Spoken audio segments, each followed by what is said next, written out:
¿Existe alguna conexión entre el hinduismo y el cristianismo? One thing is, especially when Jesus Christ said, I and the Father are one, and that experience was the fundamental to the Indian tradition, and especially the Upanishadic tradition. And that is really the unifying elements between Hindu tradition and Christ experience of God. Because what Jesus Christ said was already discovered 500 years before him. So it was not something new, it was new to the Jewish tradition, but not to the human consciousness. ¿Entienden los occidentales su mensaje? And I think they understand my message, and they are very open to what I say, and they appreciate what I say, because they see the vision of Jesus Christ presented by the traditional Christian tradition is not very satisfying. And so when they listen to me, a vision of Christ that goes beyond the limited interpretation of Christianity, and they are very happy and very joyful to receive this message. ¿Qué aporta el hinduismo a nuestra mentalidad cristiana? I said, so far Christianity tried to understand the message of Christ only from the biblical point of view, a little bit with the Greek philosophy, okay, and that kind of understanding does not give the fullness of the message of Christ, the fullness of the vision of Christ. But understanding Jesus' message from the context of the Vedic wisdom gives us a much more wider vision of Jesus Christ, and which takes Jesus Christ beyond Christianity. I think this is very, very important, because Jesus Christ is not identical with Christianity. Christianities are different interpretations of Jesus Christ, but Jesus Christ beyond Christianity. And that is what we need to discover today.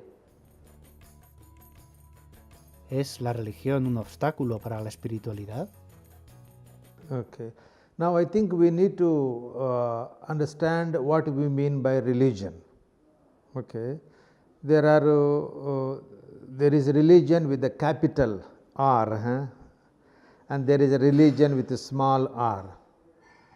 Religion with the capital R means to reconnect us with God. Relegare. Relegare means to reconnect us with God. And religion with a small r is a belief system.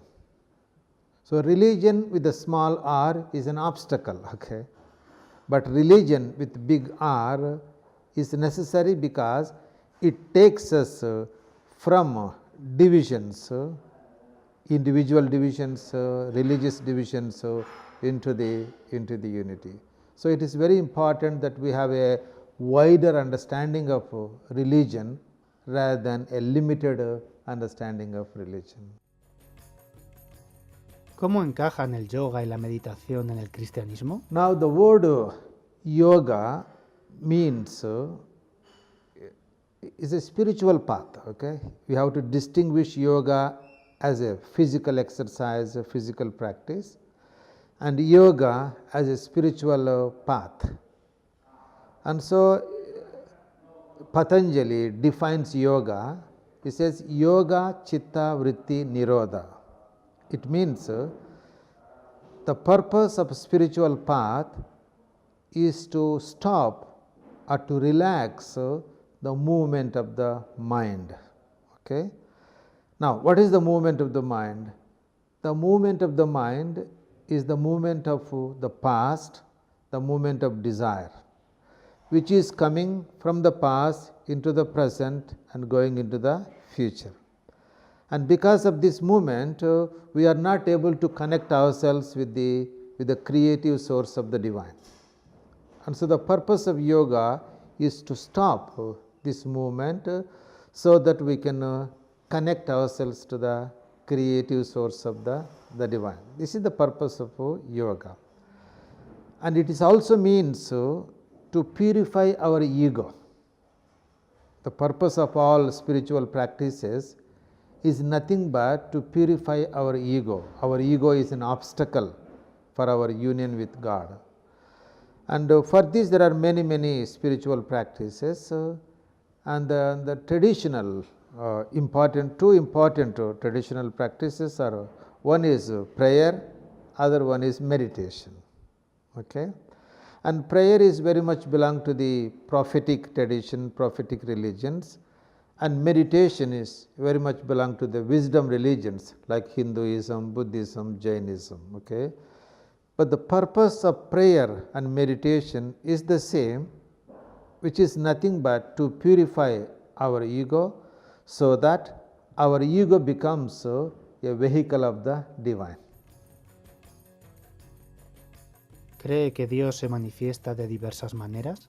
No, I think, as I said, the purpose of all religions is to purify our ego. Okay, all religions. But the way each religion purifies this ego may be very unique. Okay, but when there is no ego, there is no more any division. It is the ego that divides humanity. Okay, but when we say purification of the ego, it also is an expansion of our ego. It is also an expanding our ego. Expanding our ego from the individual identity to the divine identity. And in this process, there are four archetypal identities we can have. The first one is the individual identity. You are an individual, I am an individual, everybody is an individual. There are billions of individuals in the world. It's an individual ego. The second one is the collective ego. The collective ego is based on what we believe, our religions. The moment I say I am a Christian, is a Christian ego. The moment somebody says I am a Hindu, there is a Hindu ego. I am a Muslim, there is a Muslim ego. I am a Buddhist, there is a Buddhist ego. Okay? This is called collective ego. Then we have to go beyond the collective ego into the universal ego. And that universal ego is, we don't say I am a Hindu, I am a Christian, I am a Muslim, but we say I am. And that I am is united with the whole of humanity and the whole of creation. And finally we say only the divine. So we begin with the individual I and move into the divine, and there is this unity. Okay? And that is what we mean by purification of the ego. Purification of the ego is an expansion of our ego in which we break down all the barriers and initiate one God, one creation and one humanity. ¿Tiene esperanza con lo que sucede en el mundo ahora mismo? I think I am very hopeful because today the power of institutional religion is breaking down on the individuals. Individuals are not, especially in the West, which has been very much dominated by the Christian belief system, is really breaking down today, and people are not satisfied what the Christianity offers for their spiritual life, and so they are looking for something beyond. Okay, and that is really a hope for the future, that we transcend the collective consciousness and then move into the universal consciousness and finally into the divine consciousness. ¿Qué piensan los hinduistas de Jesús? Now you see, the Hindus accept Jesus Christ as the great incarnation of God, avatar of God, or great realized human being who has realized the ultimate destiny of our human existence. But they have difficulties to accept that he is the only one who had this experience, and this experience is not possible for other human beings. because Christianity presents Jesus Christ as the only one who is the Son of God, only one who is one with God, and no other human being can have this experience, and they have difficulties with that belief. ¿Imagina alguna vez cómo sería una conversación entre Shiva y Jesús?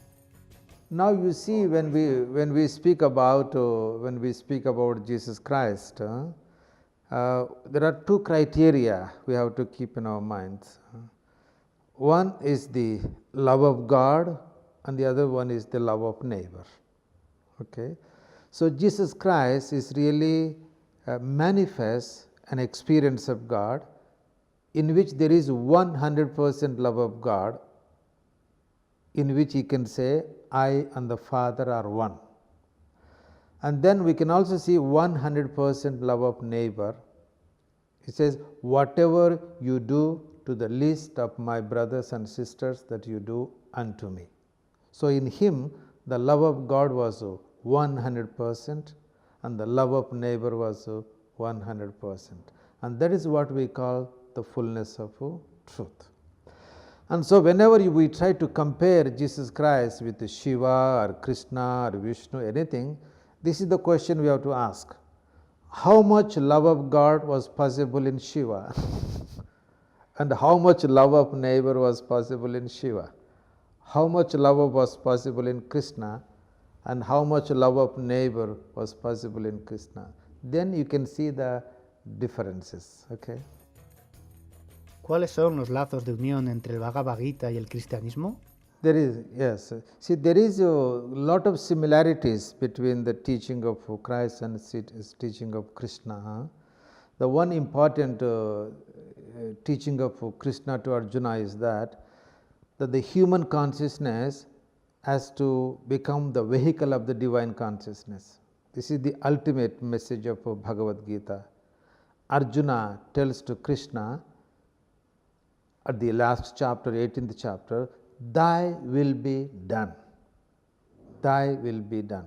And that's, and when we see the symbolism of Krishna and Arjuna, Krishna is, both are sitting in the chariot, and Krishna is riding the chariot, and Arjuna is fighting, and he is fighting according to the advice of Krishna. So the Krishna is the symbol of the divine consciousness, and Arjuna is the symbol of the human consciousness.